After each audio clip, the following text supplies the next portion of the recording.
My parents threw my sister a fairy tale wedding, said she deserved the best. For me?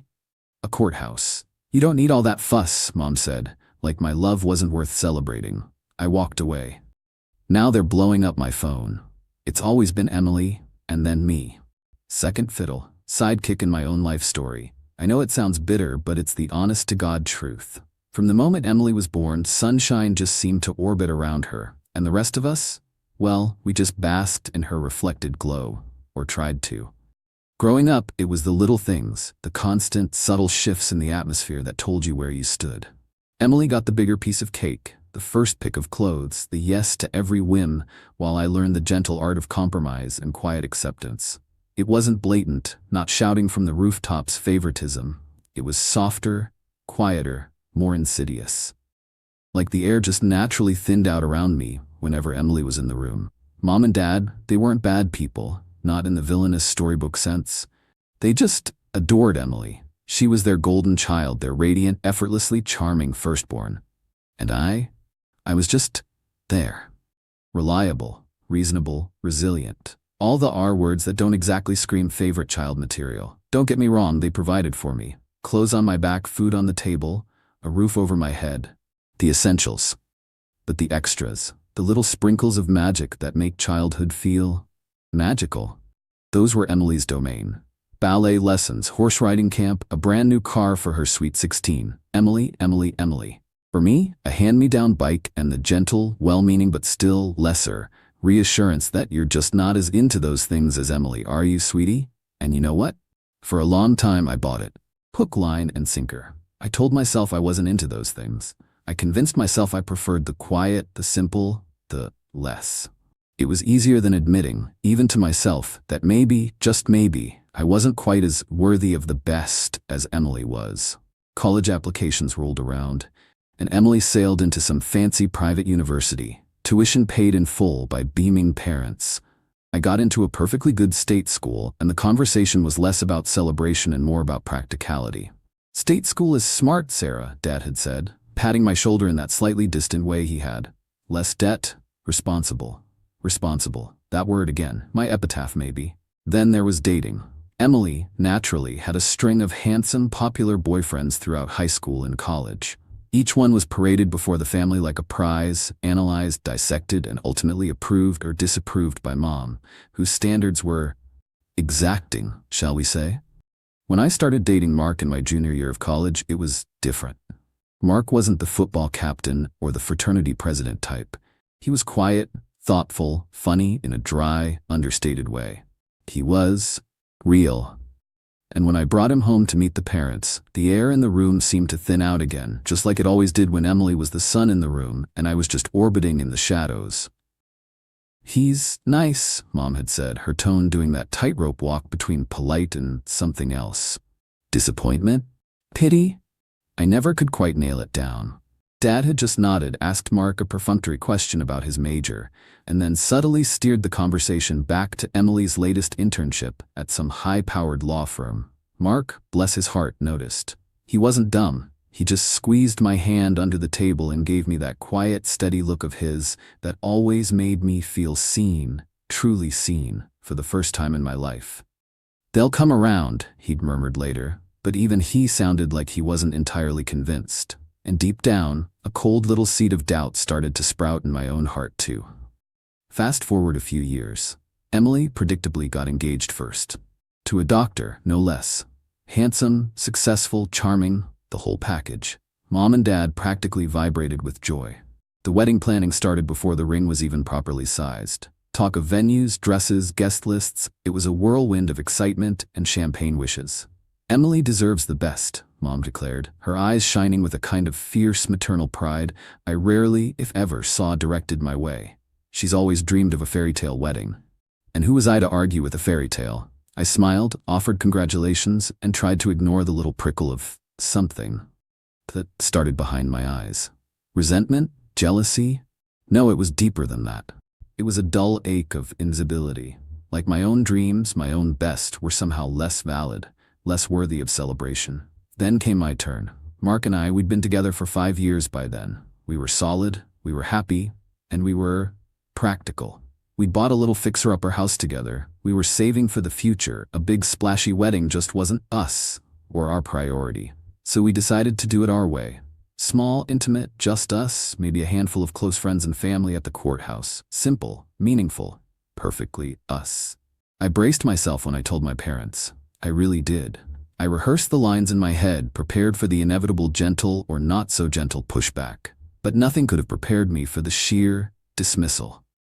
A courthouse? Mom had echoed, her voice flat, devoid of any of the excited energy she'd poured into Emily's wedding plans. Just a courthouse? I nodded, trying to keep my voice light, breezy. Yeah, we thought, keep it simple. Focus on what really matters. Us. She made a non-committal noise, something between a hum and a sigh. Well, if that's what you want, she said, but her tone dripped with unspoken judgment. I suppose. Some people just aren't the big wedding type. And then, the kicker, delivered with that casual offhand shrug that felt like a physical blow. You don't need all that fuss, Sarah. You don't need all that fuss. Those words. They echoed in my head for days, weeks, months, if I'm being honest. It wasn't about the money, not really. We weren't expecting them to pay for our wedding, not like they were for Emily's. It was about the devaluation. The casual, almost thoughtless way my own perfectly valid life choice had been minimized, dismissed, made to feel less than. Like my love, my commitment, my happiness were somehow second-rate, unworthy of celebration, unworthy of fuss.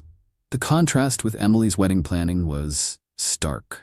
Every detail of Emily's fairy tale was fawned over, fussed about, funded with seemingly limitless parental resources. Destination dress shopping trips, tasting menus that cost more than my monthly mortgage payment, floral arrangements that looked like they belonged in a palace, not a reception hall. She deserves the best, was the constant refrain repeated like a mantra, a justification, a condemnation of my own choices. My courthouse wedding day arrived, a quiet Tuesday morning. Mark and I exchanged vows, tears in our eyes, love swelling in our hearts. It was perfect, for us. Intimate, genuine, real. Mom and Dad were there, of course. Obligation, I think, more than genuine joy. They smiled, they took pictures, they made the perfunctory congratulatory noises, but the air around them felt thin, distant, like they were physically present but emotionally elsewhere. Probably still mentally arranging Emily's centerpieces. The reception dinner was at a local diner, our favorite diner, the one Mark and I had our first date at. Burgers and fries, milkshakes and laughter. Again, perfect for us. But Mom picked at her salad, Dad kept checking his watch, and the conversation, it just wouldn't flow. Every attempt at lightness, at celebration felt forced, strained, like we were all just going through the motions, ticking boxes on some invisible checklist of familial duty. Emily's dress fitting is next week, Mom announced suddenly, halfway through her lukewarm salad, as if it were the most natural conversational segue in the world. We're flying to New York, just the girls. It's going to be spectacular, she sighed, a dreamy, faraway look in her eyes. You really should see it, Sarah. It's everything Emily's ever dreamed of. And in that moment, something inside me just snapped. It wasn't anger, not exactly. It was exhaustion. A bone-deep wariness of always being less than, of always being measured against Emily's shimmering, unattainable standard, of always having my own choices, my own joys, subtly, constantly, minimized and diminished in the face of Emily's deserved best. I put down my burger, the half-eaten patty suddenly tasting like ash in my mouth. I looked at Mom, really looked at her, and for the first time, I didn't see a loving mother. I saw a woman obsessed with a fantasy, a woman so blinded by her adoration for one daughter that she couldn't even see the other one standing right in front of her, reaching for a connection that was constantly, casually denied. You know what, Mom? I said, my voice surprisingly steady, even calm. You're right. Emily deserves the best. She always has. And you know what else? I deserve to feel like my wedding day is about me, about Mark and me, not about Emily's dress fitting, or Emily's fairy tale, or Emily. The silence that followed was thick enough to choke on. Dad cleared his throat. Mom's face tightened into that familiar pinched expression she wore whenever I dared to deviate from the Emily-centric script. Sarah? She started, her voice sharp, warning. But I wasn't finished. For once, I wasn't going to back down, wasn't going to shrink myself to fit into their preordained narrative. I'm done, Mom, I said, my voice still quiet but firm now, unwavering. I'm done being the responsible daughter, the low-fuss daughter, the not-as-good-as-Emily daughter. Mark and I are happy. We're building a life we love. And frankly, I don't need to constantly have it measured against Emily's best to know it's valuable, it's real, it's enough. I stood up, pulling Mark up with me. He looked confused, concerned, but he followed my lead without question. "Thank you for coming," I said, my gaze sweeping over both of them, feeling a strange mix of sadness and liberation washing over me. "But we're going home now. We have a life to start, a life that's just for us, without comparisons, without fuss." And then we walked out. Just like that. Left them sitting there amidst the remnants of our simple, imperfect, utterly us wedding dinner. Left behind years of subtle slights, casual dismissals, and the constant, wearying weight of being the other daughter. I didn't know what would happen next. I didn't have a grand plan. All I knew was that I couldn't breathe in that thin, Emily-dominated air anymore. I needed to find my own oxygen, my own space, my own worth. The first few weeks were quiet, blissfully, wonderfully quiet. No phone calls from Mom fretting about flower arrangements or seating charts. No casual mentions of Emily's wedding dress, Emily's venue, Emily's guest list. Just silence. And in that silence, I started to hear myself again. The real Sarah. The one who wasn't defined by comparisons, by expectations, by the ever-present shadow of Emily's best. Mark and I, we thrived in that quiet. We painted the spare room, planted a garden, adopted a ridiculously fluffy cat we named Pancake. Silly, small, ordinary things. But they filled our days with a quiet, steady joy that felt revolutionary. I started to sleep better, laugh easier, feel lighter. Like I'd shed a skin I hadn't even realized I was wearing. A heavy, scratchy garment woven from years of unspoken expectations and subtle, undermining messages. Then the text started. First from Dad. Simple, almost hesitant. "Hi Sarah, just checking in. Hope you're both doing okay." I stared at the message for a long time, my thumb hovering over the reply button. Part of me wanted to ignore it, to bask in the continued silence, to protect this fragile new peace I'd found. But another part, a smaller, quieter part, whispered, maybe this was a crack in the wall. Maybe, just maybe, things could be different. I replied, a single word, "Fine." A few hours later, another text, this time from Mom. Longer, more emotional. "Sarah, honey, we miss you. Your father and I, we've been talking. We know things have been strained lately. We want to understand. Can we talk?" Understand? That word hung in the air, heavy with irony. Did they really want to understand? Or did they just want to smooth things over, to paper over the cracks, to get me back into my responsible, low-fuss daughter box so they could go back to focusing on Emily's fairy tale? Doubt, sharp and familiar, pricked at me, but there was something in Mom's text, a vulnerability, a tremor of something that felt different. Maybe it was just wishful thinking. Maybe I was setting myself up for another round of disappointment. But Pancake rubbed against my leg, purring like a tiny motor, and Mark walked into the room, his smile warm and steady. And suddenly the silence felt less blissful, more empty. "Okay," I texted back. "We can talk." They came over the following Sunday. Not to our little fixer-upper, not to our imperfect, ordinary life. We met them at a neutral place, a park halfway between our house and theirs. Picnic tables, sunshine, kids playing, dogs barking, a far cry from the hushed formality of their perfectly manicured world. And maybe, just maybe, that was a good thing. We sat at a picnic table, awkward, hesitant, the silence stretched thick with unspoken words, years of accumulated everything. Finally, Dad cleared his throat, the same hesitant sound from his text message. He looked older somehow, tired, and Mom's usual polished, composed facade seemed to have cracked. Her eyes were red-rimmed, her smile wobbly. "Sarah," Dad started, his voice rough. We messed up." I waited, held my breath almost, years of practiced skepticism warring with a tiny, fragile flicker of hope. We were so focused on Emily's wedding," Mom jumped in, her voice trembling slightly. "We got carried away. We didn't mean to make you feel less than." Less than. There it was again, the unspoken truth, finally, tentatively voiced.